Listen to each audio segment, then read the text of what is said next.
बिहार की सियासत में ना एक बार फिर से चुनावी गर्मी महसूस होने लगी है। 2025 का विधानसभा चुनाव अब दूर नहीं है और सबके जहन में बस एक ही सवाल है, इस बार सत्ता की चाबी आखिर किसके हाथ लगेगी। तो चलिए आज इसी चुनावी बिसात के हर पहलू को बारीकी से समझते हैं। 243 ये सिर्फ एक नंबर नहीं है, ये है बिहार की सत्ता का वो जादुई आंकड़ा। यही वो 243 सीटें हैं जिन पर अगले कुछ महीनों में बिहार के आने वाले कल का फैसला होना है। तो सबसे बड़ा सवाल यही है कि क्या नीतीश कुमार और एनडीए की सरकार अपनी कुर्सी बचा पाएगी या फिर तेजस्वी यादव का महागठबंधन इस बार बाजी पलटने में कामयाब होगा। आइए इसी की पड़ताल करते हैं। अच्छा, इस चुनावी दंगल को ठीक से समझने के लिए ये देखना बहुत जरूरी है कि पिछला मुकाबला कैसा था और तब से लेकर अब तक गंगा में कितना पानी बह चुका है, मतलब समीकरण कितने बदल गए हैं। जरा 2020 के चुनाव को याद कीजिए। एनडीए ने 125 सीटों के साथ सरकार तो बना ली थी, लेकिन महागठबंधन 110 सीटों के साथ बिल्कुल गर्दन पर सांस ले रहा था। अब देखिए, राजनीति में 5 साल एक बहुत लंबा अरसा होता है। सियासी हवा और समीकरण दोनों ही बदल चुके हैं। तो फिर 2025 के इस लड़ाई के मुख्य चेहरे कौन-कौन हैं? चलिए दोनों खेमों पर एक नजर डालते हैं। एक तरफ है एनडीए, जिसमें बीजेपी का मजबूत संगठन है, नीतीश कुमार का अनुभवी चेहरा है और चिराग पासवान की एलजेपी भी साथ है। वहीं दूसरी तरफ तेजस्वी यादव के नेतृत्व में जोर से भरा महागठबंधन है, जिसमें आरजेडी के साथ कांग्रेस और लेफ्ट पार्टियां हैं। तो ये मुकाबला एक तरह से अनुभव और युवा जोश के बीच का हो गया है। लेकिन कहानी में एक ट्विस्ट है। बिहार की राजनीति कभी भी इतनी सीधी नहीं होती और इस बार भी एक तीसरा कोण उभरता हुआ दिख रहा है।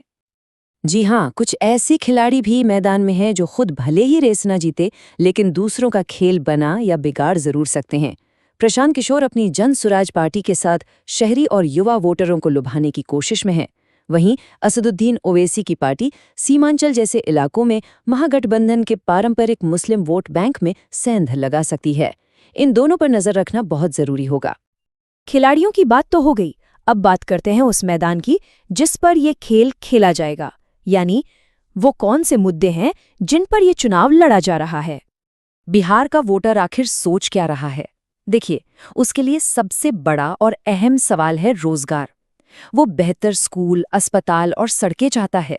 और हाँ, हाल में जो जातीय जनगणना हुई है ना, उसके बाद सामाजिक न्याय की बहस भी जोरों पर है। और इन सबके ऊपर महंगाई का मुद्दा तो है ही, जो हर घर को प्रभावित कर रहा है। तो भाई, इन सारे मुद्दों का जवाब दोनों गठबंधन कैसे दे रहे हैं? चलिए देखते हैं कि उनके वादों के पिटारे में आखिर है क्या। यहाँ ना दो बिल्कुल अलग अलग कहानियां हैं। महागठबंधन बदलाव का वादा कर रहा है। उनका नारा है नई सोच नया बिहार। उनका पूरा फोकस नौकरियों और सामाजिक न्याय पर है। दूसरी तरफ एनडीए निरंतरता की बात कर रहा है।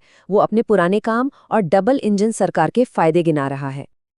अब सबसे दिलचस्प बात, चुनाव से पहले के सर्वे क्या कह रहे हैं? जमीन पर हवा किस तरफ बह रही है? हाल के सर्वे को देखें तो तस्वीर बेहद करीबी नजर आती है। एनडीए को थोड़ी बढ़त तो मिलती दिख रही है, लेकिन ये फासला बहुत ही कम है। अनुमान 120 से 140 सीटों का है, जो बहुमत के आंकड़े के बिल्कुल आसपास है।